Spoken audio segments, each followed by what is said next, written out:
بسم الله الرحمن الرحيم. الحمد لله رب العالمين، والصلاة والسلام على سيدنا محمد وعلى آله وصحبه وسلم. برزان خوشويستان، إن شاء الله أورو لقل ئافرەتێکی ناودار، ئافرەتێکی زانە، ئافرەتێک بەڕاستی ینی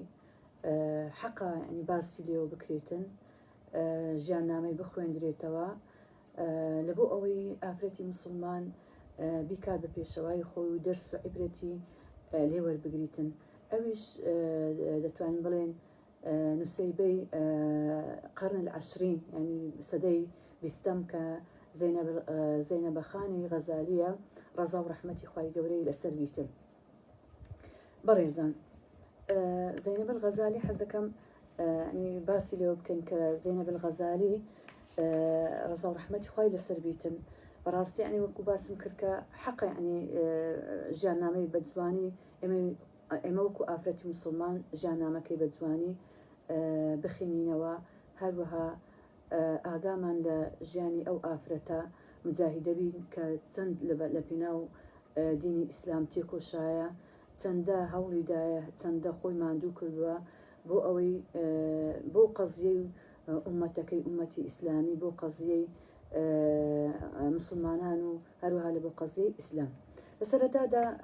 بزانین زەینەب غەزالی چێیە. زەینەب غەزالی کە کچی یەکێک لە زەینەب محەممەد غەزالی، کچی یەکێکە لە زانایەکانی ئەزهەر، لە ساڵی 1970 دەچێت دەڵێ 15 لەدایک بووە. ئەم کچە لە خێزانێکی دیندار دەبیتن، باوکی یەکێکە لە عولەمای لە زانەکانی ئەزهەر. هەر لە سەرەتادا هەوڵی داوە، ینی باوکی هەوڵی داوە زەینەب غەزالی لەسەر ڕێگای ئیسلام پەروەردە بکاتن و حەزی لێ بۆ لۆیشی من سەرەتا گوتم نوسەیبەی سەدەی بیستەم، باوکی بەوە بانجی دەکرد کە پێی دەگوت نوسەیبە، حەزی دەکرد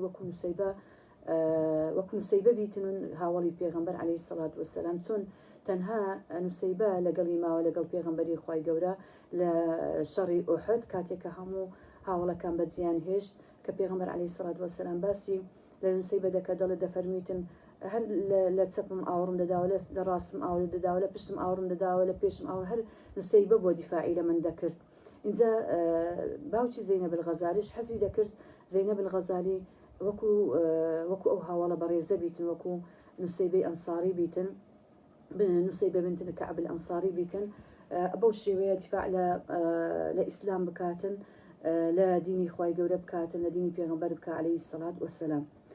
هەبەو شێوەیە بەخێوی کرد لۆیە، یعنی اینجا حتا مەسەلەن بابی زەینەب غەزالی ڕۆژانە لە بۆ نوێژی بەیانیان لەگەڵە خۆی دەبرد، فێرە خوێندنی کرد، بردیە بەر خوێندن لە خوێندنیدانە بێجگەلەوەش کە هەروەها لە ئەزهەریش علومی تریشی پێدەدا. بەڵام زەینەب غەزالی ئەم خۆشەی باوکی، ئەم پشتگیری باوکی تا سەر نەبوو، دەتوان بڵێم لە 10 ساڵی بوو باوکی وەفاتی کرد. ئەوە بەڕاستی نەکسەیەکی گەورە بوو لە بۆ زەینەب غەزالی، پشتگیرێکی گەورەی لە دەستدا کە ئەو بابە بەڕێزە کە چۆن ئەم کچەی خۆی بەو شێوەی پەروەردە دەکرد، حەزی دەکرد لە خزمەتی دینی ئیسلامی بیتن. بەڵام ئیتر قەدەری خوای گەورەوە بوو بابی وەفات بکاتن و ئەو کاتە داچی هەستا لەگەڵ خۆی چوونە قاهرەوە. تەمەن لە یەکێک لە ناحیەکانی شاری وڵاتی مسر بوو، ناوی بوحەیرە بوو، بەڵام براکانی و خوشکەکانی لە قاهرەدا دەنیشتن. ئیستر پاش وەفاتی بابی داچی هەستا بردیە قاهرە، لێوێندەرێ لەگەر براکانی و لەگەر خوشکەکانی لێوێندەری ژیانی بردەسەر. بەڵام بەداخەوە بابی براکەی، یەکێک لە براکان برا گەورەکەی کە بوو بۆ وەلی ئەمری لە جێگای بابی بوو، ڕێگەی نەدا کە زەینەب غەزالی خوێندنەکەی تەواو بکاتن. وتی بەسیتی ئەوەندەی خوێندەوە، بەسیتی جورئەتی هەیە و ئەوەندە علمەی بەسیتی، پێویست ناکە خوێندن تەواو بکاتن. ئیتر مەنعی کرد لە خوێندن، نەیهێش بچیتە خوێندنی. ئەو کاتە مەسەن لە ئیبتیدایی کە تەواو دەبوو دەچوو ئامادەیی یان سانەوەی عامەی پێدەگوترا، نەیهێش بچیتن خوێندنەکەی تەواو کاتن. برا گەورەکەی داچیشی دەیگوت ئەوە لە جێگای باوتە، برا گەورەت لە جێگای باوتە پێویستە تو جۆڕایەلی فرمانەکانی برا گەورەت بکەیت. بەڵام ئەوەی جێ خۆشحاڵیش بێنی زێنێب لە غەزالی زۆر ئەو بریاری زۆر پێ ناخۆش بچکە هەر لە بچووکەوە کە بابی بۆ شێو پەروەردەی کردبوو کە لەسەر علم و معریفەت و حەزی زۆر لە خوێندن بوو. چی کرد ینی زۆر حەزی دەکرد بەڵام لەگەڵەوەشدا جۆرالی براکەی کرد ئیتر هەر چاوەڕێ بوو کە خوای گەورە دەرکەچی لێ بکاتەوە دووبارە بگەڕێتەوە بۆ خوێندنەکەی. لە خۆشبەختیەوە بوو کە یەکێک لە براکانی تر کە برا بچووکەکەی بوو ئەو پشتگیری خۆی دەربڕی لە بۆ زەینەب الغەزالی گوتی پێویست دەکاتن زەینەب خوێندنەکەی خۆی تەواو بکاتن ئەو پشتگیری کرد. ئیتر ئەوە بۆ ڕۆژێک ینی خۆی کچێکی زۆر زندی بوو زۆر زیرەک بوو خۆی ڕۆیش دەرەوە لە ماڵێ چۆ دەرێ لە تەمەشای کرد لە یەکێک لە مەسەرەن لە گەڕەکەکان مەکتەبێکی کچانی دیت بە بەرچاوی کرد یەکسەر کرد مەکتەبەکەی و یعنی ئەو کەسێک کە بە دەرگەوانەکە بڵێن ئەوەی کە بەوابی پێ دەڵێن چۆ لاوی وتی من دەمەوێتن مدیرە ببینم ینی ئەو کەس ئەو پیاوی کە دەرگەوانەکە بوو زۆر سەرسوڕمان بوو یان تەعجبی کرد لە زیرەکی و لە جورئەتی ئەو کچەی وتی بە مدیرە بڵێ من دەمەوێتن مقابلەی بکەم چاوپێکەوتنی لەگەڵ بکەم پێی بڵێ سەیدە زەینەب هاتیە یعنی زۆر سقەی بەخۆ بوو پێی بڵێ سەیدە زەینەب کە بەشوڕە بە نووسەیبە هاتیە دەیەوێتن لەگەڵت چاوپێکەوتن بکاتم. کاتێک کە چوە ژوورەوە لەگەڵ مدیرە قسەی کرد مدیرەی بڵێن قوتابخانەکە مدیرش کە دیتی ئەم کچە ئەوەندا یعنی زۆر یعنی ڕەوان بێژە و قسەزانە و بەو مرەگچکەیە ئەو جورئەتەی هەیە دێتن خۆی دەیەوێتن خۆی قەیدی ئەو مەکتەبە بکاتن ئیدی لەگەڵی مناقەشەی کرد و چەند پرسیارێکی لێ کرد پرسیارەکانی هەموو جواب داوە وەرحاصل مدیرە زۆر ئەوش پێی سەرسام بوو وتی من قبولت دەکەم لە مەکتەبەکەم بڕۆ یەکێک لە وەلی ئەمرت بینە تاکو بەجارەکی بەڕسمی لەو مەکتەبە ناوت بنووسم و مەکتەبەکەی من بخوێن. ئیدی براگە وەکو باسمان کرد برا بچووکەکەی باش بوو یعنی یارمەتیدا چون عاملات و شتی قەیدیان ئەوە کردو تەواو لەو مەکتەبە ماوە زەینەب ئەوەندە زیرەک بوو لەوێندە دەیتوانی مەسەلەن یعنی زوو احتیاجیشیان حتا پێکرد لە مەرحلە بۆ مەرحلەیەکی تر بە هەر حاڵ یعنی توانی گوتم سەنەوەی ئامەیان پێدەگوتر ئەو کاتە دواناوەندی بوو دواناوەندی تەواو کرد هەر ئەو کاتەش هەر ئەوەندە تەواو دەکرێت ینی کرد زۆر زەحمەت بوو بچیتە کولیە و جامیعات بخوێنیتن. ئیتر زەینەب الغەزالی توانی بەسەرکەوتوی دواناوەندی تەواو بکاتن لەگەڵەوەشدا هەر بەوەندەڕانە وەستا زەینەب الغەزالی خوێندنەوەی زۆری دەکرد دائیم سعات یعنی خوێندنەوەی کتابەکانی تر یعنی غیری دەرسەکانی مەسەن قوتابخانە دەکرد غیری کتابی قوتابخانە بەڵکو مطالعاتی زۆر بۆ خوێندنەوەی زۆری دەکرد لەگەڵەوەشدا دەچووە ئەسهەرش دیسانە کە علومی شەرعی وەردەگرت لەسەر دەستی چەند زانایەکی گەورەی ئەسەری ئەو کاتە. ئیدی زەینەب یعنی لەو ئەمرە بچووکە علمی و معریفەتی زۆری هەبوو زۆر واعی بوو زۆر ڕۆشنبیر بوو دەرچی بە حتا یعنی ئەو واقعی کە ئەو تێدا دەژی هەستی پێکرد کە واقعە کە بەڕاستی یعنی دەتوانین بڵێن واقعەکە مەقبول نەبوو یعنی پێ رازی نەبوو هەوڵی دەدا ئەو واقعی خۆی بگۆڕێتن بە تایبەتی سەبارەت بە ئافرەت لەو سەردەمەدا ئافرەت زۆر چەساوە بوو ئافرەت مەحروم دەکرا لە خوێندن ئافرەت حەق خۆی پێ نەدرێت لە هەموو شتێکە بەڵکو لە ماڵەوە حەبس دەکرا یعنی ئازادی نەبوو. ئەو زەینەب الغەزالی ئەلەوە زۆر دڵگران بوو یعنی دەتوانم بڵێم هەوڵی دەدا ئەبە واقع رازی نەبوو هەوڵی دەدا ئەو واقعە بگۆڕێتن یعنی بە هەر نەوعەک بیتن بەڵام لەگەڵەوەشدا ئەو شارەزایەکی باشی هەبوو لە دینی ئیسلام هەوڵی ئەوەی دەدا کە واقعی ئافرەتی موسڵمان بگۆڕێتن بە دینی ئیسلام چکە دەیزانی ئەوەی کە ئێستا یعنی ئەو سەردەمەی کە زەینەب الغەزالی تێدا دەژیا دەیزانی سەردەمێک کە بەڕاستی خەڵک لە ڕۆحی دینی ئیسلامی دوورکەت بوونەتەوە یعنی ئیسلام وەکو ڕۆح نەما و بەستە چەندێک هەندێک لە دروشمەکان بوو دروشمێکی بێ ڕۆح بوو پیادەیان دەکرد مەسەرەن لە لە چوونە مزگەوت و یانیش بەڵام یانیش مەسەن نوێژ و ڕۆژی و ئەو عیبادەتانە کە هیچ ئەسەرێکی دیار نەبوو لە ژیانی مسلمانان بەڵکو پاشکەوتی و تەخەلف سەرتاپای ژیانی مسلمانانی ئەو کاتەی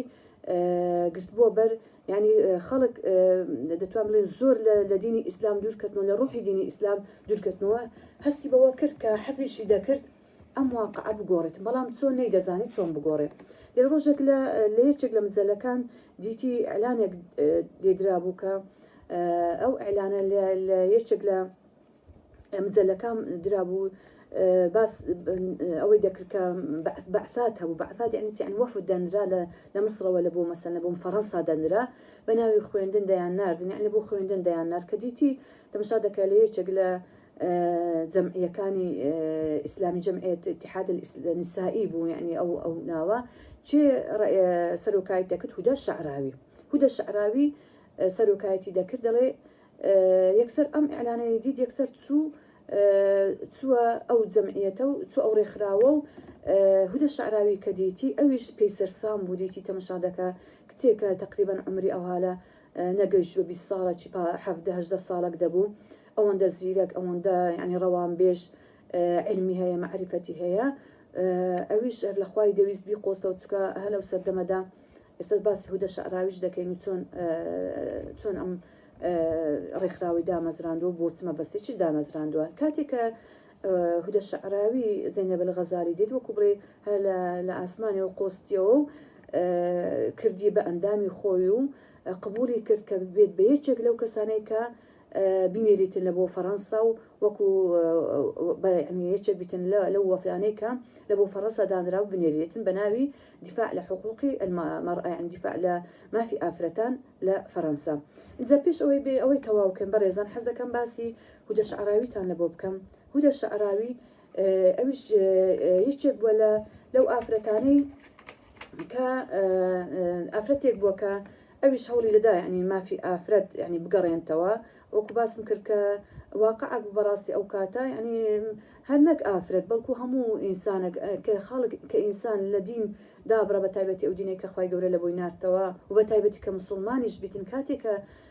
لە دینەکەی خۆی دوور دەکەوێتەوە هەڵبەتە تووشی فەراغت دەبی لە ژیانی مافەکان پێشێل دەکرێتن خەڵکەکان یعنی حقوق و واجبات بە جوانی یعنی بە جوانی ئەوە ناکرێتن ئەو ئیجرا ناکرێتەوە دەتوان بڵێن حەقەکان پێشێل دەکرێتن مافەکان نادرێتن ئیتر هودە شەعراویش ئەویش هەر دەیویست بەو ناوە ئەوە بکرێت هودە شەعراوی یەکێک بوو لە کچەکانی پاشایەکان یعنی بابی ناوی محەممەد پاشا بوو یەکێک بوو لە باشەواتی ئەو سەردەما پیاویشی دەوڵەمەند بۆ دیارە دەسەڵاتداریش بووە کچەکەی دەنێریتن لە بۆ فەڕەنسا لەوێندەرێ بخوێنی هودە شەعراوی لەوێندەرێ بخینێتن کاتێکە هودە شەعراوی دەچیتە وێندەرێ بە محەجەباتی دەڕوانە حیجاب بووە سەرپۆش دەبەر بە مسلمان بووە متەدەین بووە بەڵام کاتێکە خوێنی تەواو دەکاتون دەگەڕێتەوە بە سوفری دەگەڕێتەوە دەڵێتن ئەو کاتێک کە دەگەڕێتەوە بابی دەچیتن لە بۆ ئەوەی کە ئیستقبالی بکاتن ینی پێشوازی لێ بکاتن لە فەڕەنسا دەگەڕێتەوە لە خێمی کە تەواو کردیە لە مینای ئەسکەندەریە چاوەڕێی دەکاتن لەگە چەند برادەرێکی کە هودە شەعراوی دەگەڕێتەوە تەماشا دەکات دەبینی کچەکەی بە سوفوری گەڕایتەوە دەڵێت لە ناو جەماعەت زۆر هەستی بە شەرمەزاری کە ڕەنجی سوور هەرگەڕا یەکسەر بەبێ ئەوەی پێشوازی لێ بکات بەبێ ئەوەی بە خێراتنەوەی بکە و بەجی دێرێتن و دەڕواتن و زۆری پێناخۆش دەبێت کچەکەی بەو شێوە دەبینێتن بەڵام هودە شەعراوی لەسەر مووقفی خۆی لە فەڕەنسا زۆر جوان پەروەردەکرا لەسەر سەقافەی غەربی پەروەردەیەکی وا کرا کە ئەو قەناعەتیان لە بۆ دروست کرد کە پاشکەوتی وڵاتی مصر لە ئەنجامی چیە لە ئەنجامی دینی ئیسلامە دینی ئیسلام وی کردێکە ئەوان ئەوها بە پاشکەوتن تەخەلف لە ژیانیاندا ینی لە ژیاندا ڕنگ بداتەوە ینی تووشی تەخەلبن تووشی پاشکەوتی بوون لە هەموو بارەکانی ژیانە ئیتر ئەو تەسلیم بوو بەو قەناعەتە بۆ ئەو سەقافەتە غەربیە هیناوە کە لەوێندەرێ هەوڵیان دەدا کە چۆن یعنی غەرب ئەو کاتە تازە لە پێشکەوتندا بوو غەرب لە دەسەڵاتی کەنیسە خۆی ڕزگار کردبوو چکە کەنیسە لە غەرب دەسەڵاتێکی زۆری هەبوو فعلا کەنیسە سببی تەخەلوفی وڵاتی غەرب بوو ئەوانش ئەبە و منزورە تەماشای دینی ئیسلامیان دەکردیان گوت ئەگەر وڵاتی مسلمانانش لە ئیسلامدا دوور بکەونەوە وڵاتی مسلمانانیش وایان تەسەوڕ دەکرد کە دینی مەسیحیەتی ئەو دینی مەسیحەتی کە تحریف کرایە عینەن ئیسلامیش بەو شێوەی تحریف کرایە بەو شێوەی لێ هاتیە ئەبە و مەفهومەیان تێیان گەیاندن ئیتر ئەو سەقافەتە غەربی لە فەڕەنسا هیناونا وڵاتی مصر پێشەویش طبعا خەڵکی تریش چوو بوون وەکو مەسەلەن قاسم ئەمین کە گەنجێک بووە ئەویش گەنجێکی زۆر زیرەک بووە طبعا ئەوانە بڵێن ئەو کاتە غەرب هاتیە دراسی وڵاتی ئیسلامی مسلمانانی کردیە دەهات ئەو فەراغی وەکو باسم کرد کە لە ئەنجامی نەمانی دینی ئیسلام لە ژیانی مسلماناندا دروست ببوو ئەوان دەیانویست پڕی بکەنەوە دەهاتن دەگەڕان دەسوان لە دوای ئەو کەسانی کە تاقە و توانایان هەبیتن هەڵی بژێرن و ئیستعدادیش هەبی طبعا لە بۆ ئەوە هەڵی بژێرن بیبن هەتاکو ئەو سەقافەیان ئەو مەفاهیمان و ئەو چەمکانی کە ئەوان دەیانەوێتن تێدا زەرعی بکەن و بیان گەڕێنەوە ناو وڵاتی مسلمانان بەو شێوەیە چاواشەیان بکەن و لە دینی خۆیان زیاتر دووریان بێخنەوە یعنی وایان تەسەوڕ دەکرد وەکو باسم کرد وایان تەسەوڕ دەکرد کە ئەو تەخەلیفەی کە ئەوان تێدانە یعنی وڵاتی مسلمانان تێدایە چیە سەبەبەکەی دینی ئیسلامە والحاصل يعني قاسم ئەمینش جێک بوو لەوانە کە فعلا گەنجێک بۆ زۆر زیرەک بووە بردیان لە فەڕەنسا تعلیمێکی باشیاندا ئەوش هاتەوە لە ناو مصر ئەوش دیسانەکە ئەوکو بڵێ ئەو ژەهرەی کە هینا بوو هینای ڕێژتی لە ناو مصر و کۆمەڵێک خەڵکی لە دەوری خۆی خڕ دەکردەوە و ئیتر بڵاوی دەکردەوە و دعوەی لە بۆ ئەو فکرە غەربی و سەقافە غەربی دەکرد اینجا هودە شعراویش هاتەوە لە فەڕەنسا پاش تەواوکردنی خوێندنەکەی ئەویش عینەن اتحادی نیسایی دامەزراند کە تێیدا مقابلەی زۆرێک لە خەڵکی حتى لە پیاوان لە ژنان خڕی دەکردەوە لە دەورەی خۆی و ئەو سەقافەتە یعنی ئەوەیە کە ئەو هینابووی ئەو فکرە غەربیەکە هینابووی بە ناوی ڕزگارکردنی ئافرەتی مسلمان طبعا کۆمەڵێک دوروشمی وەکو بڵێ دوروشمی بری قەداری هەڵگرت بوو یەکێکی وەکی زەینەب الغەزالی کە ئەو دروشمانەی بینی یەکسەر پێ متەئەسر بچووکە ئەوش دەدوێ شتێکی دەگەڕا کە بتوانێتن هەوڵ بداتن لەگەڵی ئەو واقعی بگۆڕێتن والحاصل کە زەینەبی دیت زەینەب کە چوو لەوێندەرێ لە ئیتحاد نیسا کە دیتی و هازیرەکە ئەوەیە یەکسەر کردی بە ئەندامی خۆی و یەکسەر داینا ئامادەی بکاتن بینێتن لە بۆ فەڕەنسا هەتاکو لەوێندەرێ ئەویش فێر بکرێتن کە ئەو سەقافەتە وەربگریتن و ئیتر سەقافەتی غەربی وەربگریتن بێتەوە ئیش بکە لە ناو مصر و بۆ ئەوەی ئافرەتی مسلمان ئافرەتی مصری ڕزگار بکاتن فترەیەکی باش زەینەب لەگەڵ جەماعەتی لەگەڵ ئیتحادی نیسایی لەگەڵ هودە شەعراوی ئەوە دەبیتن یعنی ئیش دەکاتن بەڵام زەینەب الغەزالی بە مەفهومی ئیسلامی لەگەڵیانە ئیش دەکات دەڵێ حتا هەندێک لە ئەندامانی ئەو ئیتحادەکە دەیاندیت زەینەب بەو شێوەیە قسە دەکاتن یعنی مەسەن وەعزی دەدا ئیرشادی دەدا خوتبەی دەدا کەسێکی یعنی لەبەق بوو کەسێک بوو زۆر زەمان پاراو بوو بەلیغ بوو زۆر دەیتوانی ئەقناع بە مقابل بکاتن یعنی بەرام بە قەناعەت بە مقابل بکاتن و تەئسیرە مقابل یعنی کەسێک بوو کاریگەر بوو لەسەر دەوروبەری خۆی حتى دەڵێتن ئەندامانی ئەم ڕێکخراوە زۆر پێیان ناخۆش بوو دەیانگوت ئەوە بە مەفهومی ئێمە بە سەقافەی ئێمە یان بە بەرنامەی ئێمە ئیش ناکە بەڵکو ئەو بە بەرنامەی ئیسلامی ئەو ئیش دەکاتن ئەلەو کاتەوە ئەزهار بەڕاستی هەستیان بە ئەوە کرد یعنی هەستیان بەوە کرد کە ئەمە ئەوە دەبیتن یعنی کە زەینەب الغەزالیان دیت کە ئافرەتێکەوە پێش ئەوەی بە زەینەب الغەزالی بەڵکو هەر جەماعەتی ئەزهار ئەو کاتە علەمای ئەسەر وەکو علەمای ئێستانە بوون یعنی نەکڕابوون خەڵکانێکی ڕەسەن بوون خەڵکانێکی عالیم بوون زانا بوون لەگەڵ واقعی مجتەمەعی خۆیان لە بۆ بەرەو پێشچین مجتەمەعی خۆیاندا وەکو ئێستا نەکڕابوون یعنی لەگەڵ سوڵتە دەستیان تێکەڵاوە بکرێتن نەخێر ئەو کاتە علەمای ئەزهار زۆر خەمی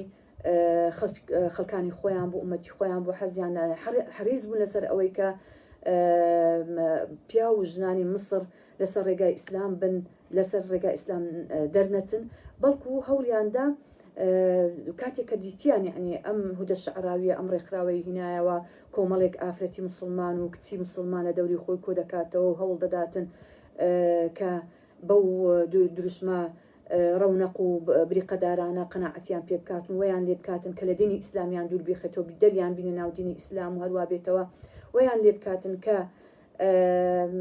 مثلا ئەو حیجابەی کە خوا فەرزی کردێ لە سەریان لە حیجاب بەناوی تحریری یعنی ئەم ئافرەت لە حیجاب ئەو دروشمەیان بەرز کردبووە علەمای ئەسەر زۆر هەستیان بە يعني خەتەری ئەو وەزعکردی ئیشی هودە شعراوی هەوڵیان دا کە ئیتیساڵیان پێ بکەن چەند مەسەن مؤتەمەرات بکەن یا متدەیات دروست بکەن لیقاعاتیان هەبیتن لەگەڵ هودە شعراوی و ئەندامەکانی هودە شعراوی چەند چاوپێکەوتنێکیاندانە لە ئەزهەر تاکو بتوان قەناعەتیان پێ بکەن و لەگەڵیان مناقشە بکەن و بتوانن پەشیمانیان بکەنەوە هودە شعراوی هەستا چەند ئەندامێک لە ئەندامانێک کە هی خۆی بوون بەخۆی نەچوو ناردی لەگەڵ علەمای ئەزهەر مناقشەیان لەگەڵ بکە یەکێک لەوانە چێ بوو زەینەب الغەزالی بوو دەڵێ لە ڕۆژی یەکەم زەینەب الغەزالی تقریبا لەگەڵ دا علەمای ئەزهەر لەگەڵی مناقشەیان کرد و دا علەمای ئەزهەر لەگەڵیانە یعنی مناقشەیان کردنیان توانی قەناعەت بدە بە زەینەب الغەزالی بکەن بەڵکو زەینەب الغەزالی کە تەمسیلی هودە شعراوی دەکرد زۆر دیفاعی لەوە ئیتیحادی نیسائیە دەکرد دیفاعی لە شۆدەی گوت هودە شعراوی ئەوەی کە ئێوە دەڵێن ئەوانە نیە بەڵکو هودە شعراوی هەوڵ دەداتن کە ئافرەتی مسلمان ارتقاء پێ بکە ینی ئاستی بەرز بکاتەوە فکریان ڕۆشن بکاتەوە ڕۆشنبیریان بکاتن ئاشنایان بکە بە مافەکانی خۆیان ڕزگاریان بکاتن یعنی دیفاعیشی زۆری دەکرد لە هودە شعراوی و هەروەها لە ئەوە والحاصل ڕۆژی یەکەم ئەوە شێوەیە بوو جەماعەتی ئەزهەر کە گەڕانەوە داوایان لە ڕئیسی ئەزهەر کرد گوتیان ئەوە زۆر ئەم کچە یعنی کە ئەو وەعز و ئیرشاداتانە دەداتن و تەئسیرێکی کاریگەریی زۆری هەیە هەوڵ بدە تۆ منعی بکەی لە وەعزدان لە خۆتبەدان ئیتر ڕئیسی ئەم ئەوەیە ڕئیسی قسم و ئەرشاد و ئەوە بوو کە ناوی شێخ عەبدەڵڕە فەتاح بوو ئەو کاتەکە ڕئیسی قسم الوعظ والإرشاد ولا جامع ئەزهەر گوتی ئەگەر ئەمە وا بکەین یعنی ئەمە ئەو منع بکەین لە وعظ و ئیرشاد کەواتە ئێمە تووشی هەزیمەت بووینە بەرامبەر بەوی یعنی تووش بڵێ ئێمە شکستمان هینا بەرامبەر بەوی ئێمە نابێ ئەوە بکەین یعنی کاتێک ئەمە منعی دەکەن یعنی ئەو سەرکەوتووە ئەمە ئەوە نەکردێ بەڵکو دەبێ هەوڵ بدەین ڕێگای تر ببینەوە بەڵکم ئیقناعی بکەین و لە هودە شعراوی بە دوور بێخینەوە ئیتر لە بۆ ڕۆژی دووەم دیسانەکە هێشتانەکە دیارە ئەو کۆنگرۆیان ئەو شتێک کە ئەوان ڕێکیانە خست بوو لێ ئەو پێش چاو پێکەوتانێک کە ڕێکیان خست تەواو نەبوو لە بۆ ڕۆژی دووەم دیسانەکە جەماعەتی ئەزهەر یەکێک لەوانە کە ناوی شێخ محەممەد نەجار بوو گوتیان گوتی ئەوە لە بۆ من لێ بگەڕێ من لەگەڵی قسە دەکەم و بەڵکم قەناعەتی پێ بکەم دەرێ کاتێک کە لە بۆ ڕۆژی دووەم چوونەوێن دەرێ یەکسەر شێخ محەممەد نەجار کاتێک زەینەب الغەزالی دەبینیتن دەرێتن یەکسەر ئەسەلام عەلەیکم ئەیەتوها الفتاة دەڵێ سەلام لێک کە یعنی وەکوڵێ ها ئەی کچەکەم ئەوە ئەتووی کە بە هەموو نەوعەک دیفاع لە هودە شعراوی دەکەی و مناقشە لەگە مجادلە لەگەڵ شیوخی ئەزهەر دەکەی ناوی نایهێنێتن یەکسەر دەڵێ پێش هەموو شتێک من زەینەب الغەزالیمە و دوایێ عەلەیکم السەلام وڕەحمەت اللهی وبەرەکاتوه دەڵێ یەکشەر پاش ئەوەی کە زەینەب الغەزالی کە لەو لیقائی کە دەبیتن و دەبینی تەمەشا دەکاتن ئەو دادنیش شێخ محەممەد نەجار تەمەشا دەکە دەبینی زەینەب الغەزالی زۆر جەریئە واعظەکی زۆر باشە بە جورئەتەوە قسە دەکاتن ئیرشادی ئەو خەڵک ئافرەتانە دەکاتن و بەرنامەی خۆی پێشکەش دەکاتن زۆر پێ یعنی مەعجەب دەبیتن بە زەینەب الغەزالی یەکسەر پاش ئەوەی کە لیقاعەکە تەواو دەبیتن هەموو ژنەکان دەچنە دەرەوە دەڵێ یەکسەر شێخ محەممەد نەجار پێی دەڵێتن ها کچم دەمەوێت هەندێک قسە لەگەڵ بکەم ڕێگا هەیە ئەویش دەرێتن بەڵێ سەمعن وەطاعە یا شێخ یعنی یەکسەر سەمع وەطاعی لە بۆ دەکاتن لەگەڵی دادەنیشیتن دەڵێ کاتێکە لەگەڵی دادەنیشتن شێخ محەممەد نەجار یەکسەر دەستی خۆی بەرز دەکاتەوە لە بۆ خوای گەورە دەڵێ یا رب العالمین خوايا جان أمن اللهم إني أسألك بأسمائك الحسنى وبكتابك الذي أنزلت على نبيك أن تجعلها للإسلام تن دعايك دكاتر يا رب العالمين من داوال لدكم بناوي بيروزكاني خود بحقي أو كتابك لسر بيغمبر نازل كتنا تخوار ويا رب العالمين بيكي لبو إسلامي بكي يعني أو آفرته لبو إسلام بيتن لخدمتي إسلام دابيتن يا رب العالمين يكسر ركاتك أوها ئەو دوعاە لە بۆ دەکاتن زینەب الغەزالی زۆر پێ متەئەسر دەبی بەو دوعاە دەری خوایە بیکەی لە بۆ ئیسلامی بکەی بە ئیسلامی بکەی یعنی یەکسەر دەری متەئەسر دەبیتن دەگریە لەگەڵ ئەم دوعایانە دەڵێ وا تەسەوڕ دەکەی من لەگەڵ ئیسلام نیمە لە بۆ ئیسلام نیمە من نوێژ دەکەم من ڕۆژی دەگرم من ئەوە بە تەمامە حەج بکەم من هەوڵ دەدەم یعنی ئافرەتی مسلمان ڕزگار بکەم لەو تەخەلوفە بەڵام پاشانەکە ئەم شێخە زۆر بە حەکیمانە لەگەڵی دەجوێتێت من وا حسابت دەکەم ئەتو لەگەڵ هودە شعراوی جوان یعنی کۆمەڵێک شت دەبیتن لەسەر مەسەن کاری ئافرەتی مسلمان و ئەمر بالمعروف و نهی عن المنکر وها ئەم هەموو کۆڵەشتانە زۆر بە جوانی لە بۆ ڕوون دەکاتەوە ئیتر زینەب الغەزالیش کاتێک کە ئەم حەقە دەبیستیتن خۆشی ئەو طبیعەتەی هەبووە کە دواتر لە صفاتی زینەب الغەزالی باز دەکەین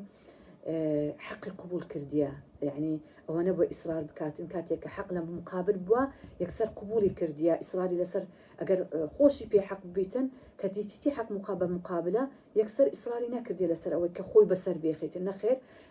یەکسەر قەناعەتی بە قسەکانی ئەم پیاوە بەڕێزە و حەکیمە دێتن یەکسەر هەوڵ دەداتن یعنی بەرەبەرە خۆی بکشێنتەوە لە هودە شعراوی بەڵام دوعا دەکەت چۆن بیتن قدری خوای گەورە یعنی خوای گەورە ویستیتی کە فعلا بتوانیتن یعنی چۆن خۆی لە بەندەستی ئەوان اینجا وەقتی سەفەرەکەش دێتن وەقتی سەفەری فەڕەنساش دێتن دەری هودە شعراوی دێتن بینێریتن لە بۆ فەڕەنسا بەڵام زینەب الغەزالی یەکسەر ئەوە شەر یعنی وەکو قدرەتی ئیلاهی و ڕێعایەتی خوای گەورە لە بۆ ئەم ئافرەتە مسلمانە کە کۆکوڵی خوای گەورە دەیزانی کە ئەو خێرێکی تێدایە فعلەن دەتوانیتن خزمەت بۆ ئیسلامە بکاتن دەڵێ لە خەودا شەو بابی دێتە خەوی داوا لە زینەب دەکە دەڵێ سەفەر مەکە زینەب داوای لێ دەکە دەڵێ من پێم خۆش نیە سەفەر بکەی ڕازیم نیم بە سەفەرەکەت لە مصر بمینەوە لە مصر خوای گەورە زۆر شتی باشترت دەداتێ دەڵێ یەکسەر کە ئەو خەونەی دەبینیتن یەکسەر دەستەوەکن هودە شعراوی دەڵێ من بەڕاستی من سەفەر ناکەم بۆ سەفەر ناکەی دەڵێ من خەونم بە بابم دیتێ و حەزی لێ نییە بچم قسەی بابم ناشتێنم ئەویش زۆر ئومێدی هودە شعراوی زۆر ئومێدی بە زینەب الغەزالی دەبیتن ئەوەندە لە باوەشی دەکات دەگریێتن دەڵێ ئەتو ئومێدی منی ئەتو دەپێش کەسێکی زۆر زۆر بەرز ئەتو وادەبی هەڵ بڕۆ مصر ئەوە خەونە مجەڕەت خەونە هیچ ئەوە چینیا لە حەقیقەت دەی بە قەناعەت پێک بەڵام زینەب الغەزالی ئیسرار دەکە لەسەر ئەوەی کە دەڵێ من قسەی بابم ناشتێنم ڕەسەن هەروە لەگە قسەی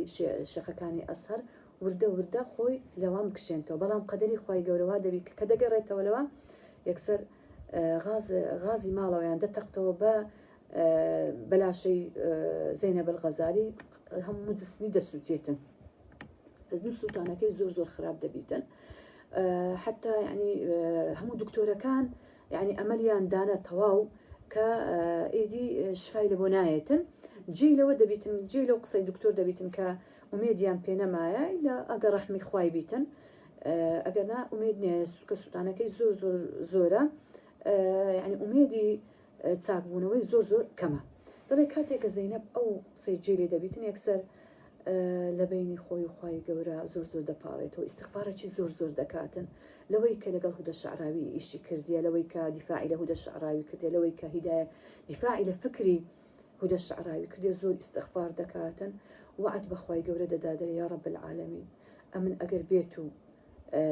ئەمنی بگەڕێنیەوە شفام لە بۆ بنێ دەبی ئەمن خۆم تەرخام بکەم لە بۆ دینی ئیسلامی ژیانی خۆم تەرخام بکەم لە خزمەتی ئەو دینە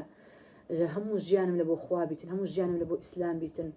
لە بۆ خۆم نەژم یا رب العالمین دەڵێ ڕۆژی پاشر کە دکتۆر دێتەوە تەماشا دەکات دەبینی فەرقێکی زۆری کردێ یعنی معجزە بووە کە دکتۆر تەماشا دەکە دێتەوە تەماشایان دەکە دەبین یعنی دەڵێ معجزەیە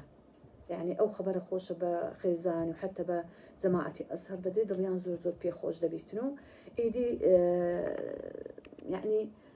خۆشێک دەکەوتە ماڵیان و بەرە الحەمدولله حتى دەڵێ ئەسەری ئەو سووتانە لە جسمی زینەب الغەزالی نامێنێتن ئەوەش قدرەتی ئیلاهی و ڕێعایەتی خوای گەورە لە بۆ ئەم ئافرەتە مسلمانە والحاصل الحەمدولله ینی زینەب چاک دەبێتەوە و ئەو وعدەی کە بەخوای گەورەی دابوو تەواو وعدەکەی خۆی جێبەجێ کرد بە چۆن جێبەجێ کرد بەوە کە جێبەجێ کرد یەکەم شت کە بکاتن چیە جەمعیەک دروست بکاتن بە ناوی جەمعیەت ئەخەوات المسلمات سيدات المسلمات يعني وكو تون يعني دەتوان بڵێن ها ئەو کاتە وەکو باسمان کرد مصریان کردە شوێنی هەموو ئەو ئەفکاری غەربیە کۆمەڵێک تەیارات و مەزاهب و هی غەربی و شیوعی و ڕەسمالی و نازانم کۆمەڵێک ئەوە مێشتی خەڵکی ئەم وڵاتەیان هەموو بەم ئەفکارە غەربیانە هەموو پڕ کردەوە ویان لێ کرد خەڵک دوور بکەوتۆ لە دینی ئیسلام ئیتر ئەو ژوعەتی بەخوای گەورەدا کە هەوڵ بداتن لە ڕێگای ئەم ڕێکخراوی کە دروستی دەکەن ئەو جەمعەیە کە دروستی دەکە بە ناوی ئافرەتانیان ئەخەوات المسلمات یان نیساء المسلمات لە ڕێگای ئەوە بتوانێت خزمەتێک بە ئافرەتی مسلمان بکاتن الحەمدولله توانی ئەم جەمعیە دروست بکاتن کە ببێت بە شوێنێک کە تێیدا فعلەن خزمەتێکی بەرچاوی بە ئافرەتی مسلمان کرد هەر نەک لە قاهرە بەڵکو دەتوانین بڵێن فەرعی کردەوە ینی لەقی کردەوە لە هەموو شارەکانی وڵاتی مصر هەموو خەڵکێک توانی ئیستیفادە بکاتن لە زەینەب الغەزالی اینجا بەس هەر لەگەرەوەش نا زەینەب الغەزالی نەک هەر خۆی دەعوە بکاتن بەڵکو هەوڵیدا مەعهەدێک کە تابع بیتن یعنی وەکو بڵێ بەشێک بیتن لەو جەمعیەتە لەو ڕێکخراوە مەعهەدێکی ئەکادیمی دروست بکات لەوە چ لە بۆ عەداد الدوعات يعني تلب ئامادەکردنی بانخوازی ئافرەتی مسلمان کە تێدا لە خلالی 6 مانگ ئەم کچانە علومی شەرعیان وەردەگرت هەروە بێتەوە هەموو بە ئەمە مەسەن لە فقه لە علومی حەدیث لە سیرە لە علومی قورئان بە جوانی ئەمانەی پێدەگەیان لە خلالی 6 مانگ داعیەکی مەزبوطی لێ دروست دەکردن کە بیتوان بە ئەوانە بنێری لە بۆ هەموو شارەکانی تر بتوان لە هەموو مزگەوتەکان لە هەموو شوێنەکان لە ماڵەکان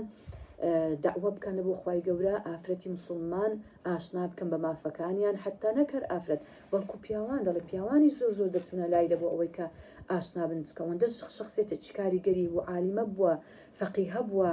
توانیت یعنی کاریگەر بیتن لە لەسەر دەوروبەری خۆی بتوانیتن یعنی هەم هەر نەک خۆی پێ بگەینی بەڵکو دەوروبەری خۆشی پێ بگەینیتن و ئەوانێک کە پێیان دەگەینی بڵاویان پێ بکاتەوە لە هەموو شار و شارۆچکەکانی مەسر و داوا بکەن لە بۆ خوای گەورە و خەڵکەکان ئاشنا بکەن بە دینی خوای گەورە دووبارە بیان گەڕێنەوە لە بۆ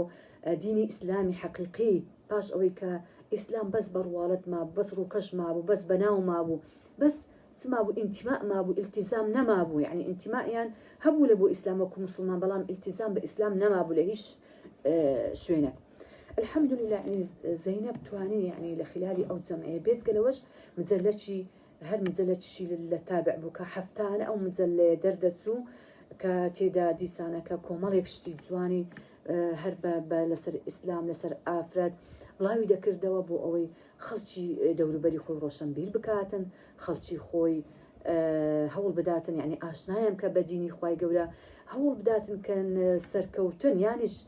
ڕزگار بوون پێشکەوتن لە دینی ئیسلامدایە ئەو تەخەلفە نەتیجەی چییە کە بەسەر مسلمانان داهاتێ نەتیجەی دوورکەوتنەوەیان لە ئیسلام نەک خوا نەخواستە دینی ئیسلام وەکو دینی مەسیحیەت کە ئەوان کە تحریف طبعا دینی مەسیحیەت دینی خوای گەورەیە بەڵام ئەم دینە مەسیحیە کە تحریف کرا وەکو دینی ئیسلام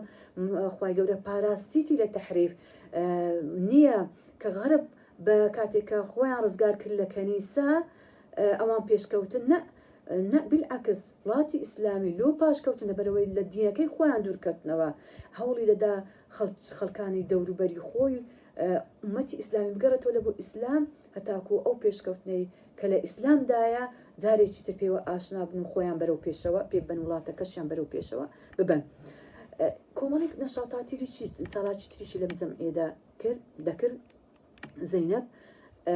حتى مثلا كفالة الأيتام يتيماتي ذكرت يعني لنا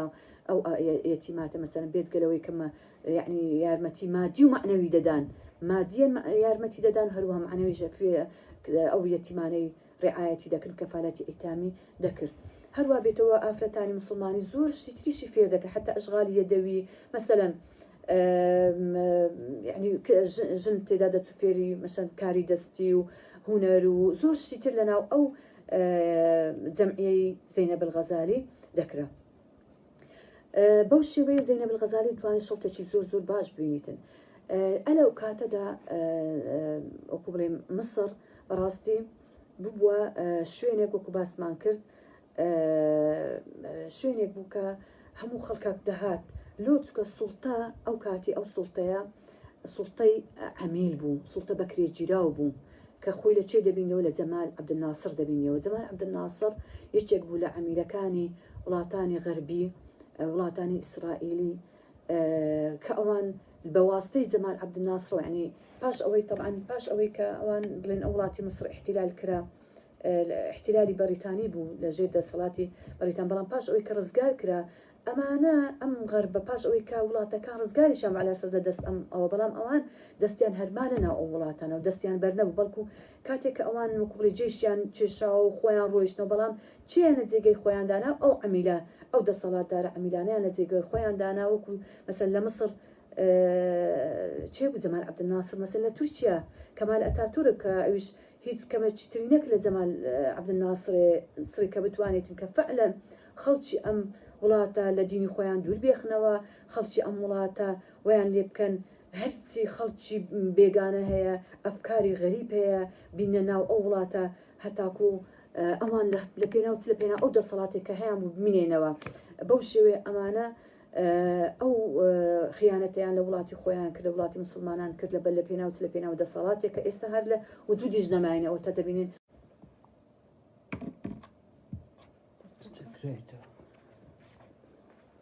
بەڕێزان داوای لێبوردن دەکەم لەبەر ئینتەرنێت قەتع بوو ئینشاءالله باسەکەمان تەواو دەکەین باسمان لەوە کرد کە پاش ئەوەی کە ئەو هەموو گوتمان ساحەی مسری بەو شێوەیە خەڵکانی مسلمان لە دینەکەی خۆیان دووریە خستەوە هەوڵیان دەدا دینی ئیسلام لە پێشچاوی خەڵک بێخن و بڵێن سەبەبی ئەو پاشکەوتنە هەمووی ئیسلامە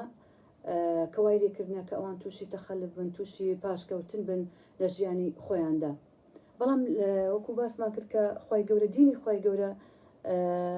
خۆی وعدیدایە کە ئەو دینی خۆی بەسەر بێخیتە لە هەموو سەردەمانێک لە هەموو کاتێکدا ئیلا مەجموعەیەک ئامادە دەکاتنە بۆ ئەوەی ئەو دینەی خی گەورە کە خۆی دەیەوێتن ئیلا جێبەجێبی لە ژیانی مسلماناندا ببینێتەوە لە ژیانی مسلماناندا وەکو چۆن ئەوان دەیانەوێتن کە نوری خی گەورە بە فێک بکوژێنەوە قەت ئەو شتا لە بۆیان ناستە سەرێ لێە خی گەورە لەو کاتەدا دیسانە کە بەرامبەر ئەو هەموو تیاراتانە خەڵکانێکی زۆر هەبوون یعنی توان بڵێن جەماعاتانێک هەبوون کە هەوڵیان دەدا خەڵک بگەڕێنەوە لە بۆ دینی خی گەورە هەوڵیان دەدا کە دینی ئیسلام دووبارە زندوو بێتەوە لە ژیانی مسلمانانە ئیتر یەک لەو جەماعاتانە کە دەتوان بڵێم ئەوش جەماعەتی ئیخوان مسلمین بوو ئەم جەماعەتە کە ئەوان بەڕاستی جەماعەتێک بوون کە فعلا هەوڵیاندا کە ڕوح لە بۆ ئیسلام بگەڕێنەوە لە ڕێگەی بەنگەوازیکردن کە ئەویش ئەم ئیخوانە بەڕاستی بەسەرکردایەتی ئیمام بەننا کە ئەم ئیمامە گەورەیە دەتوان بڵێن وەکوون پێدەڵ مجەددی عەسر بوو کە توانی لە داوەکەی خۆی بگەینتێ هەموو شار و چارۆچکەکانی مسر هەموو منبەرێک هەموو وەسائلێکی بەکارهێنا لە بۆ ئەوەی خەڵکی جارێکی تر بگەڕێنەوە لە بۆ دینی خی گەورە ئیتر ئەوە یعنی بڵێن جەماعەتی ئیخوان ئەوەش خۆی هەر مەسەلەیە کە بەڵام ئێمە لۆ باسی و دەکەین لەبەر ئەوەی ئەوانش یعنی فکرەی وانش لە فکرەی زەینەب زۆر نزیک بوو کاتێک کە زانیان یعنی زەینەبیش ئەوە شێوە و داوا دا بانگەوازەوە دەکەن داوان لە زەینەب کرد کە ئەو جەمعیە و ئەو ئیتحادێک کە ئەو هەیەی بێن لەگەڵ ئیخوان تێکەڵاوی بکاتن بۆ ئەوەی سەفی مسلمانان یەک بیتن و بۆ ئەوەی بتوانن بەیەکەوە هەوڵ بدەن ئەو داوایە بەرەو پێشەوە بن بەیەکەوە خەڵک بینەوە سەر ڕێگای ئیسلام و خەڵک جارێکی تر ئاشنا بکەنەوە لە سەرەتادا زەینەب یعنی ئیمان بەنە خۆی داوای لە زەینەب الغەزالی کرد کە ئیتحادەکەی بێ بکاتەکە یعنی ئەوانش بەشێکیان هەبوو قسم لە ئەخەواتیان هەبوو بەشی خوشکانیان هەبوو لە ناو ئیخوان مسلمین گوتیان وەرە تۆ ببە یعنی ڕئیسەی قسم و هیلە لە ناو ئیخوان هەروە بێتەوە لەگەڵ ئەو جەمعی خۆت تێکەڵاوی بۆ ئەوەی يعني توحيد الصفوف بيتن يعني يكرزي بيتنو زياتر بتوانن بمر يكرزي خدمة بدني إسلام ومسلمانان بكم لسرت هذا دل زينب دل من قلتم يعني إما اللي يقدرين الزيق دبين بلام تيكلاوي يقدرين هابين فعلا يعني لبداية يعني هولداك أو نبيتن يعني رازين بقناعتنا هاد لبدايتك بلام دواتر يترك فكري كردوا لإمام بناو فكري إمام بناو يعني أو أهدافي إخوان وأنا براستي قلتي من بيوز دكا كمن بي عبدا بو بياوا قوريا تاكو بتوانين يعني لخلالي أم جماعتا بتوانين ديني خواي قوري بسات بيخي والحاصل يعني زينب لقل جماعتي إخوانا يعني بو بأندام لإخوان المسلمين لقل وانا دستي كربا إيش كردم كاتيك جماعتي جمال عبد الناصر كأوان أو كوباس ماكت كجمال عبد الناصر يشيك بالعميلة كاني أمريكي وغربي ويعني بروجرام وبرنامج أواني تطبيق ذكر برنامج أواني تطبيق ذكر هولي دا كأوان سليب كان يعني إخوان جماعتي إخوان المسلمين لنا وبنو لو أنا شو زينب الغزالي دست بكاتن يعني لا أوي ويدابن ك زينب الغزالي بأميتي أو بين زينب الغزالي لنا وجماعة إخوان المسلمين دربين إذا زور وسائليان بكار هنا وسائل زور زيان بكار هنا وويك فعلا خطيان تشيش إذا خطي جمال عبد الناصر لتشي ولا بويدهات لمخابرات إسرائيل ولمخابرات أمريكي ولمخابرات غربي لبويدهات أو خطاني كلبويان دهات أوش فقط تنفيذي خطة كاني أواني ذكر يعني أو بلانو أو نقشاني كأوان ديان شاشة أوان زي ذكر أو خطاني بلين كلبوي دهات بحرف الواحد أو تطبيقي ذكردو تنفيذي ذكردو لجاني وهولي ذاك فعلا جماعتي إخواني المسلمين هم يعني استئصال بكان يعني ناويان بنو هروا بيتوا كوملك يعني نخشيان تشيشا كبتوانن لناويان بن يقلوا أنا مثلا باغتيال كردن يعني تيرور كردني عندما بارزة كان أو عندما جوراني كلناو إخوان المسلمين بو ككاريجريان هبو باغتيال كردن يعني مثلا هو اللي عنده فعلا وبو إمام بنا رضا ورحمة خير سربي اغتيال ينكر تيرور ينكردو يتر أو ينبوشي ولا ناوبر هل بيتو زينب الغزالي شتي سانة كعينا أوش هولي تيرور كردني درا يعني مثلا بخوي باز دكاتن اللي روجك لروجان كمان لا بعربة كم دقرامة يعني بسيارة كيدا بيكسر سيارة هاتو حادثة شي دروس كردو يتر بزور زينب الغزالي بتوندي بريندار بو بتوندي بريندار كرا كتا خستخانة لخستخانة ما يتر توشي عمليات شي جورة كرا كلا بيدا بو فترة شي زور لا أو يدابو أو بوشي هول درخ بلام لو اغتيال كردنا لو تيرور كردنا رزقاري بو دواتر هول ياندا تبكم بترغيب كردن ترغيب يكم زارتيان كردو وكبري ترغيبي أو يعني كركورة أتو أما أتو ديكين وزير الشؤون الاجتماعي يعني وزير كاروباري كومالايتي دولات بس أتو واز بنا لفكرة كتواز بنا لإخوان المسلمين بلام لقلا وجدا زينب الغزالي رازينا وإيتر تيان كرت أو زارة بترساندن تيان كرت قتيان أو يعني قرار يعني كا اتحادي يعني اتحادي كأكري أو جمعية أخوات المسلمات ككردبوا قبات بكريتن بوج دي سنة كتهديد يعني كردو أمري قبات كردني أو يعني جماعة ابن نصر خوي أمرك يدر كرد كاتحاد نسيت النشاطات يعني نمينيتنو هيتيتر إجنكا لولا شو دي سنة كدوبارة دلي رجك الخستخانة من بخوي زينب باز دكاتم دليل الخستخانة بوم هشتانا كدرتم دري أو سكرتيري كإشكاني كاروباري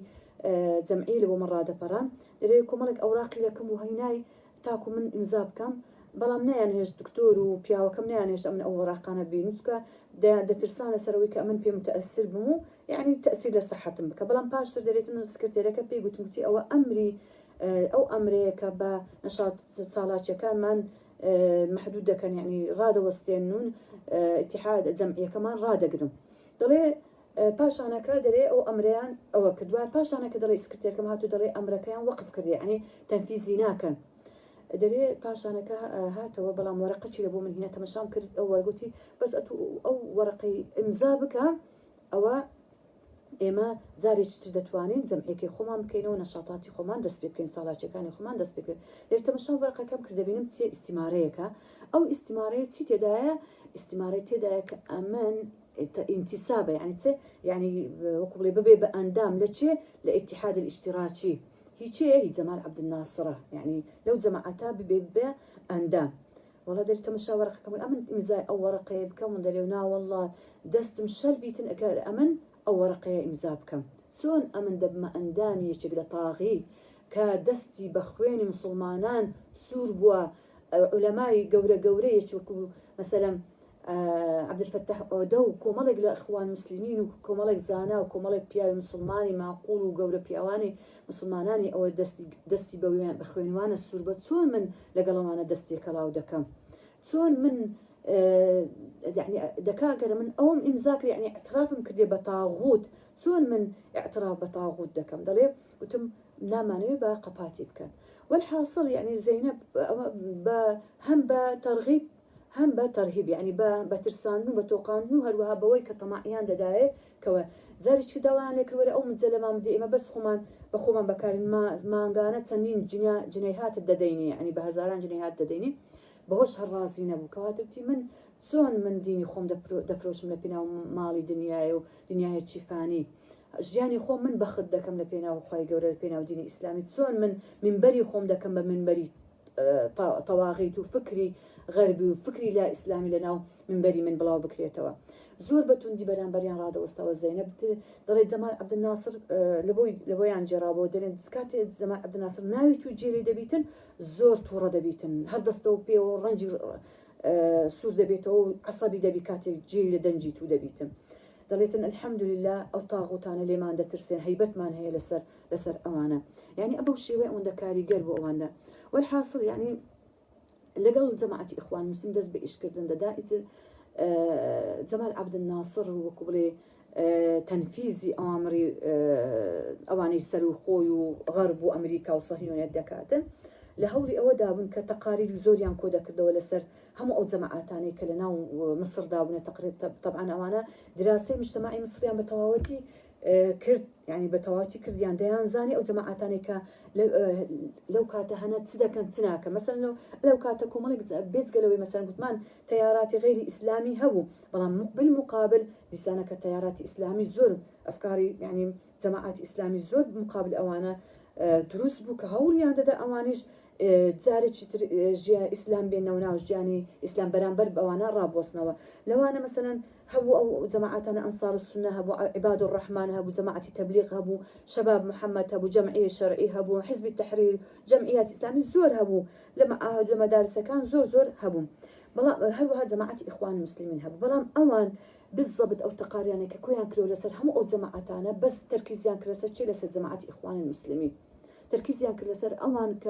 فعلا دبي أوانا لناو بردريان أوانا لناو دبي أوانا بتسليان ناو زندكر أوانا وكو سرطان وانا أوانا دبي ببردرينوا سرطان سون دبي بردريتو دبي أوانش أبو الشيوية ببردرينوا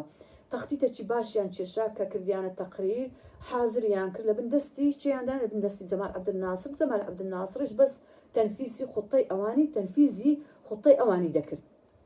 ضلي لو تخطيطان أو مخططان كأوان شيشان أو بتسبو كأوانة سبكن يعني أفراد كان جماعة إخوان المسلمين يكا زوان دراسيان كانوا بزان شيء زور كاريجرا أو ذا بهول تيلور كردنيان بيتن يعني اعتقال كرد يعني سزن كردنيان بين يعني حملة شيء زور جورة دستي بيكرد يكم شد بتشويه كردن يعني ناشرين كردن بريزان أما براستم يكك بخوم ولا صالاني زوزو لأنه هتكانا زور باس بخرابي باس إخوان المسلمين ذكره يعني كأنه إخوان المسلمين كسانة كان يعني فعلا خطر لسر أمي إسلامي أبو شيونا وزن ذكره فعلا لو أو تقول هم ولاتاني إسلامي ولا ولاتاني عرب بو شيوي أو أنا نوزن ديان كردن حملة تشويه يعني هستان بحملة تشويه زور يعني ناشرين كردني إخوان المسلمين لهم ولاتاني دور حتى لناو مصرش بوشوي أمانيان كده خطرك لسر أمي إسلامي خطرك لسر أم ولاتانا بوشوي أمانا بشاني خلتيان دان انت او حمله تشويه كردن دەست بێ هەروەها حمله اعتقال كردن يعني يعني وەکو گوتمان تیرۆرکردنیش دەست پێکرا وەکو ئیمان بەننا شەهیدیان کرد هەروە بێتەوە حملەی اعتقال کردن اعتقال يعني زندانی کردنی هەموو ئەو کەسانە تەختیتی وان چێشاکوتیان ئێمە ئەوانە ئەو کەسە بارزانەی کە لە ناو ئیخوان مسلمین ئەمە هەوڵێ بدەین يعني بیانگرین بە چ تهمەیەک تهمەیەکیان لەبۆ دروستکردن کە زەینەب الغەزالیش لەناو ئەو تهمەیان بەشداری پێکرد باش ئەوەی کە دەرەقەتی نەهاتن بەوەی کە بیهینە ناو خۆیان بیان هینە ناو خۆیان ڕای بچێشن بەوەی مەسەن بیکەنەوە زیرە بە پارە بە هەموو شتێک ئەوە هەوڵیاندا ئیتر نەیانتوانی ئیقناعی بکەن چیان کرد ئەوجارە بەوە کە شتێکیان لەبۆ دروست تهمەیەکیان لەبۆ دروستکردن بەوەی کە ئەوانە اتفاقیان کردیە کە جەمال عەبدولناسر چلێ بکەن تیرۆر بکەن لەگەڵ چێ لەگەڵ جەماعەتێک لە وەزیرەکان و دار و دەستەی جەمال عەبدولناسر ئەو تهمەیان دروست کرد بەو تهمەوە هەستان چیان کرد حملەیەکی باشیان دروست کرد لە چ بە اعتقال کرد بەگرتنی لە گەورە پیاوانی إخوان المسلمين یەکێک لەوانە مەسەن سید قوتب بوو ڕەزا و ڕەحمەتی خوای لەسەر بیتن ئەویش هەروە بێتەوە حەسەن الهوضەیبی ئیمام حەسەن الهوضەیبی بوو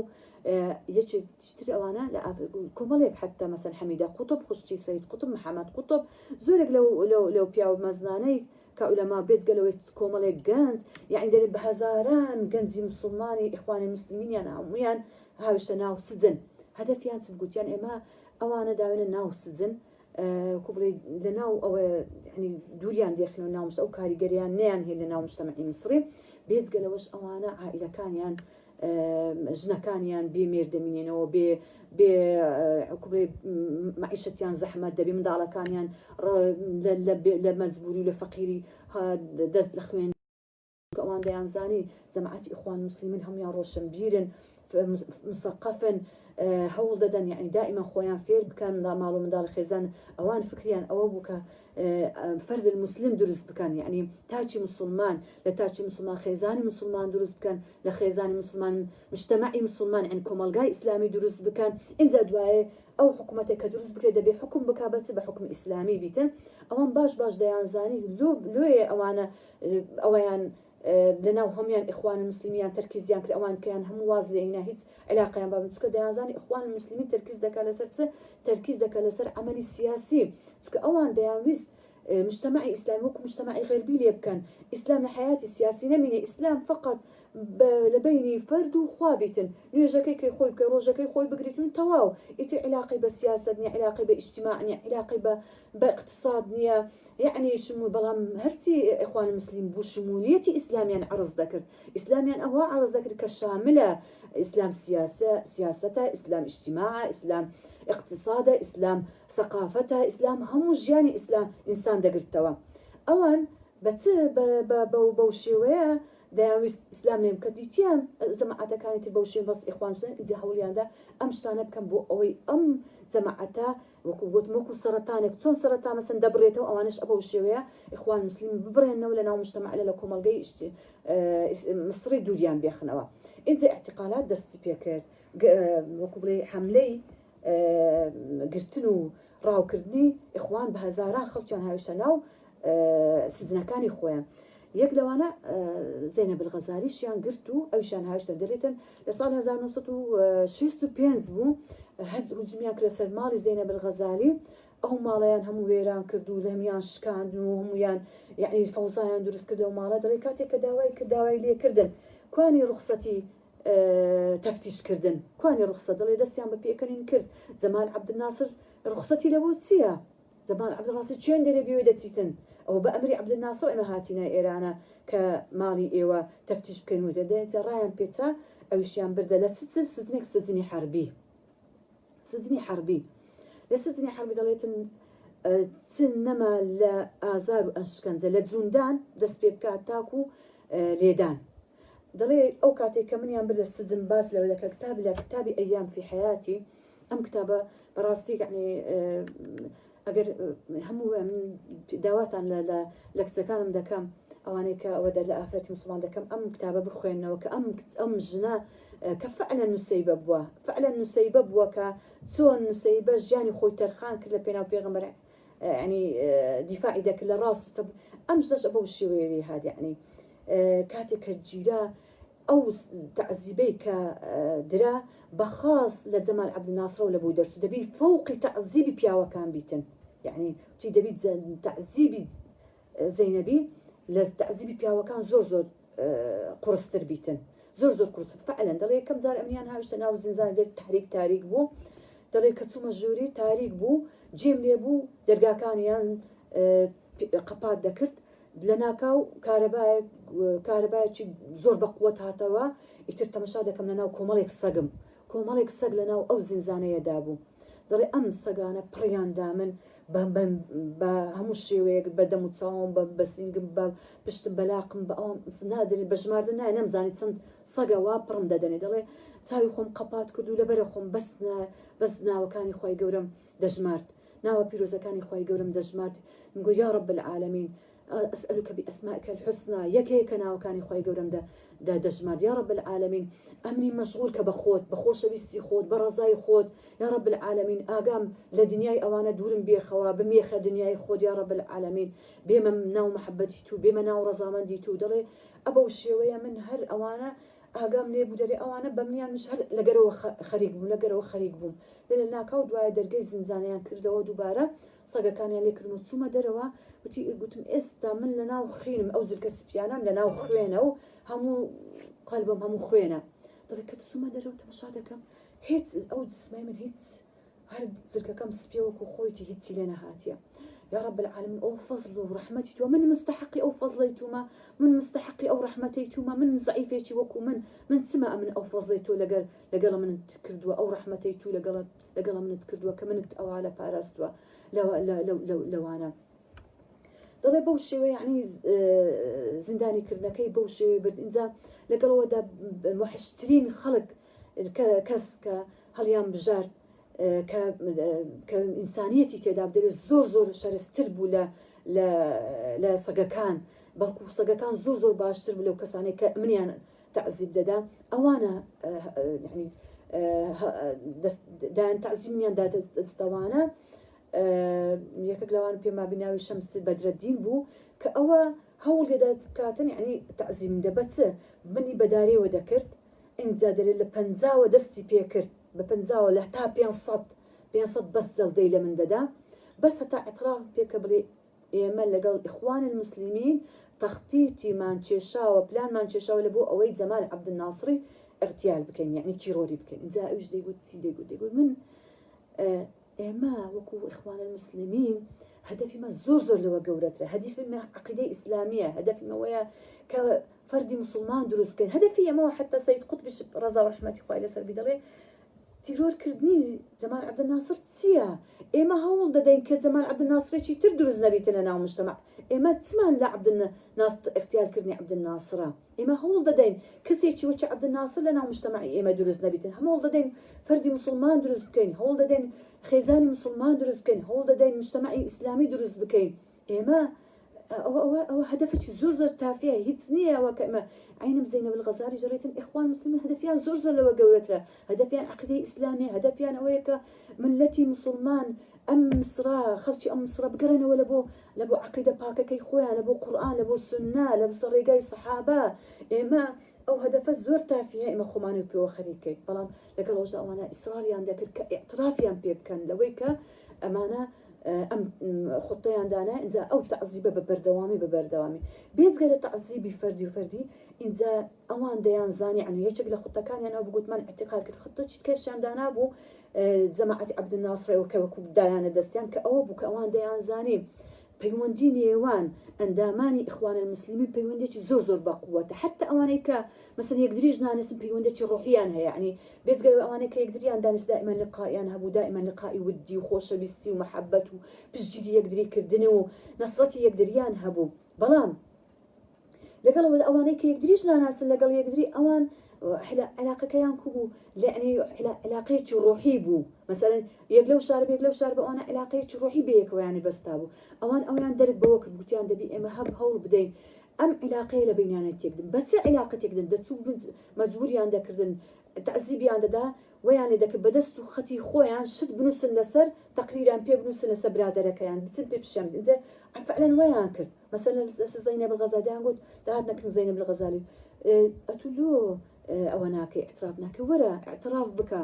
ئەتو ڕزگارت دەبی خۆت ڕزگار کە لە ئیخوان مسلمین ئەوەتانە حەسەن الحوضەیبیەوە اعترافی کرد لەسەرت دەڵێ هەموو زەینەب الغەزالی بە ئەو تەختەی کێشای ئەوە سەید قوتب لەسەرت و اعتراف دەکاتن ئەوە دەیویست یعنی داویست نییە شک و گومان لە بینیانە دروست بکەن سقە لە بینیانە نەمینێت بەڵام زەینەب الغەزالی یعنی ئەوەندە عاقل بوو ئەبەت ئەوانە پیاوی ئەو هانە ئەو قسانیان لێ ناوەشێتەوە ئەبەت ئەو قسانیان لێ ناوشێت یعنی ئەو خطیان کە کێشا فعلا وە بکەن علاقیان لە بینیانە کەسکەنەوە نەیانتوانی سەرکەوتوو نەبوو بەهر حاڵ یعنی ئەم تەعزیبە زۆر بەردەوام دەڵێ حتا گەیشتە ئەوەی کە حتا دەرێتن لە بۆ محکەمە کە ئەمەیان دەبرد تەعزیبەکی زۆر ئینجا دەیان برد دەڵێ تەعزیبەکانی ئەوان دەکرد دەگەیشتمە سەر مردن لەسەر مردن ئینجا زوو دایان بردمە خەستەخانەی ئەو خەستەخانەی کە لە سزنی حربیدا بوو تماریان دەکردن و علاجیان دەکرد دووبارە نەک لە بۆەوەی من بژیم نە لە بۆەوەی دووبارە دیسانەکە تەعزیب بدەم و هەتا ئیعترافاتم پێ بکەن و ئەوەی کە ئەوان دەیانەوێت لە بۆیان بکەم بەڵام لەگەڵەوەدا ئیسراری کرد زەینەب قەت خۆی نەدادەست هەر ئیسراری لەسەرەوەی کرد کە چ بکاتن یعنی ئەوەی کە ئەوان دەویست نەیکاتن بەڵکو ئەو عەقیدە و ئەو ئەدەی دوعای دەکرد یا رب العالمین جا ئەوەی کە زۆر ئەوەش خۆش بوو کە بتوانێتن مقاوم بکاتن و یعنی ئەو شتێک کە ئەوان یعنی ئەو هەموو بەرامبەر ئەو هەموو تەعزیبە ڕابوەستیتن ئەوە بووکە پێغەمبەری خۆشەویستی صلى الله عليه وسلم لخو دەدیت کە دائما ئەو قوتك بوو لە بۆ زەینەبی کە دەیدیت پێغەمبەر عليه الصلاة والسلام أنتم على حق يا زينب إيه لسر حقا زينب أو زور خوشيك وقوتي ددا زينبي كزياتر وزياتر الصبر بقريتن وآرام بقريتن لسر أوهم آزار وأشكن زي كددرة ضلي كمحكمة كرا محكمة كان كرا أو بو بإعدام كردني حكم دلا لسر إعدام كردني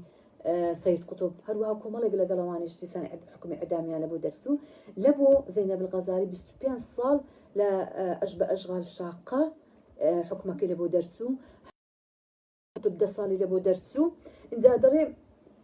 لقل وجدة تمشاب كان دري بزانا أو مجرمانة سيانكر خوي يعني عادتي أو كمحكمة كلا توا يتر دروات إنه محكمة حكمي خوي برجتو توا دري لقل وجدة باش أو كحكم لبو درسو باش أنا كدوبا ردي سنة كأميان دبر دول سجن تعذيبيان ددام لبو عندك اعترافات بيبكر لبو أو شانك أوان ديانو بيم بكن يعني بزانا أوان دا أو حتى أكو دري صالي 1970 كجمال عبد الناصر يعني حتى إمام حوضەیبیش رضا ورحمتي خوالي بي لسر لناو سجن دلي لناو سجن بوكا أوي كرام هنديان تعذيب ده يعني خريق بودمرد دليتن يكسر إفرازيان كبرديانا درو تاكو بستدري لدري بمريتن ولناو سجن نمريتن بلام إرادة ومشيئتي خواي جورا وابوكا إمام حوضەیبی خواي جورا شفاي لبونات بتساوي خوي مردني جمال عبد الناصري جيت انزا باش اوي كحكمي لبودرا 25 صالي لبودرت واشخاصات تقريبا 6-7 صال ناو سجن ماوا باش انا كعبد الناصر وكبلي مردو لكول بوا ضلي سلطة اوكاتا هاتن قوتيان عفو دكين زينب كأتولى سجن دربتي او حكمة هبز بيتن تواو عفو دكري ودردتي بلان بشرتة شي اوي كأتو ايدر لقل يعني عملي إسلامي داب بري لكاري إسلامي داب بري إيش نكي تواو طلب بو شرطة رازنا وقتي من نامي بسم دار ولا ست بشرطك رازنا آخر كي مجبور بون ببي شرط رزقاري بو باش حفصال لسجن رزقاري بو هاتو دو بار دستي بنشاطاتي خوي كردو دستي كربا أو إيشو كنزا براستي يعني زينب الغزالي إجا تمشاب كن بريزان يعني زورتنا يعني وقتها كمان تواوبو هرتسند باسي كان زياد أيام في حياتي بخينوا كتون باسي أو تعذيباني خوي دكا تون باسي يعني أو مواقفش زواناني خوي دكا لنا للسجن دا هروا بيتوا يكم جناك خشكاني بريزم براني بريزم كتفسير قرآني هبيتن نظرات في كتاب الله بناوي نظرات في كتاب الله مؤلفاتي زوربو لو أنا ضليت أمن حق ببرسين بلان باش بوت زينب أوهمو تون تواني أوهمو تحمليك تسوي لزينب كأون دبا قوة بيتن سك أو تعذيبك زينب دراد لا تعذيبی پیاوەکان زۆر زۆر بەقووەتر بوو یعنی چۆن توانی ئەو هالە ڕابوەستەوە بەرامبەر ئەو هەموو تعذیب و ئەو هەموو خۆڕاگریە لە چ دەڵێ علاقەی لەگەڵ خوای گەورە زۆر زۆر بەقووەت بوو علاقەی زۆر لەگەڵ خوای گەورە زۆر زۆر بەقووەت بوو خۆی تەجەڕوت کرد لە بۆ خوای گەورە بێجگەلەوە علاقەی لەگەڵ قورئانی دەڵێ ئەمن دائما عشقی قورئانی بوو ئەو کەسێک کە عشقی یەکەچی بیدەرێ أنا كنت أدندن مع القرآن أدندن يعني أمن دائما ساعات لقى قرآن أو على كنت ليها بسبسيدك أو أقسم لقى سوني تشك عشقية كتشبي حزي لقى قصيبك لقى دابني شيتن حزي لي معانقة يبقى يعني أو على باوش خوي بتل مش أوها من لقى قرآني بيت قالوا أو همو يعني كاري خيري أو كاري خيري كزور زور زور زور سخيبو هموش تشي خوي يعني وكوك يعني حتى لعمرك زور زور قد كوتونا وكاري إسلامي يعني ها كت كلا عمري أو هاجت كي حزي لشتي جوان وها أو بلام أو نا دائما كتابي ذكري يعني أو علمي كزينب ويقرت هم علومي لك لقطالة أو علمي لك تالا مكتب وري دقر لقى علومي قرآن وعلومي حديث أو علمانة كهم بيك وقريدا يعني كواتا علم دتوان بلم علم أو علموي ليكرت زينب الغزالي زور زور بقوة بكاتنو مش تساوي زينب الغزالي بكين أبو الشيخ خمان خريج لعمري بتسوكوا يعني كتسكان بتايبتي هول بدن خويان بعلم وزوان بكن برازينوا أبو شتاني كإستا وكبري قدارو هاتينا وقتي مسلمان بيلنا ودبات خويان بوانا وخريجنا كبركو بو علم بو معرفة بقرآن بصليان بخواي جورا خويان بقوة بكن بيت قالوا بس زينب الغزالي نشاطاتي زور زور يهبو سفري ذكر لبو حد بحساب حجي كرديا بحساب عمري كرديا هلوا بيتو حتى لبو زور لمؤتمرات بجداري كرديا زينب الغزالي يعني أو بجداري يعني كلا لزينب الغزالي لمؤتمرات السينا لولاطاني إسلامي وحتى لولاطاني غربيش أو كرديا يعني مشاركة كرديا أو مؤتمرات زور زور أو كرديا بجداري كرديا توانيت يعني تأثيري زوري هبوا يعني علاقي لقل خيزاني حكوماتي وطني ترهبوا مثلا بون من لقل أو حكوماي أو دكاتي سعودية داوي لي كردينا كتاني سعودي بيخنسر بخويندن بيان بخوينن يعني بياخذن قطاب خانة يعني أو داوي خوي يعني داوا كربا كتاني سعودي خوين دواربن خوي يعني داوي لا لحكومة سعودي كردية هل بيت ولا لا يشكل مؤتمرات كلا باكستان كرايبة من مؤتمر السيرة والسنة لباكستان ضلي مقابلة ضياء الحق كردية لنا صحتي حكماء كردية داوي كردية كحكم بحكم إسلام بكات ضلي عندنا صحتي ضياء الحق كردية ضياء الحق عندنا متأثر ببقسكاني قرياء بقسكاني زينب الغزالي يعني عندنا شخصية شكاري قريو شخصيتك بوبا فعلا شخصيتك إسلامي شخصيتك قرآني شخصيتك رباني بوا لوي أو كاريجريه هبو لسر هم لسر مجتمع إسلامي لسر يعني إخوان المسلمين سقيتي زور يان فيها بوا لا إمام بنادري لا سيد قطب ضلي لا إمام هضيبي دلي لهم أو كسب بياو برزو بالانيك أو كاتا هبونا اعتمادك كاميا لسر زينبي كردوا قصيان لي ورقدا مشاوريان كردوا يعني إلي لبو ما ندر دكويت كافرتي مسلمان سنددت وانت أجر بيتو خوي مسلح بكات لقى بيوندي لقى خوي بقوة بكا لقى قرآن لقى علم كزور زور مهمة ودبتان سلاحة زور بقوته دتوانيتن أو تأثير كاريجري لسر مجتمعي خوي هبيتنو دتوانيتن يعني مجتمعي خوي برو بيشوا بباتن دورو بري خوي برو بيشوا بباتن خوي قولي لي ماني قبول كربيتن بريزان دوباره داوي لي بردن دكم لو قطعي كبو وقت كشمان زيادة أو وقتك ليمان برا تعويز ما كردوا داوي لي بردن داني دكم خوي قولي لهم ماني قبول كربيتنو إن شاء الله داودكم كمراجعي كتابي أيام في حياتي بكنوا جانامي أم كرجنا أم شرجنا بكينو وكو أفرتش مسلمان أما اقتداي بيه بكينو وكو أفرتش مسلمان اقتداي بيه بكينو أو بكين ببيشواي خوما نخل شيتر بكين ببيشواي خوما وصلى الله على سيدنا محمد وعلى آله وصحبه وسلم.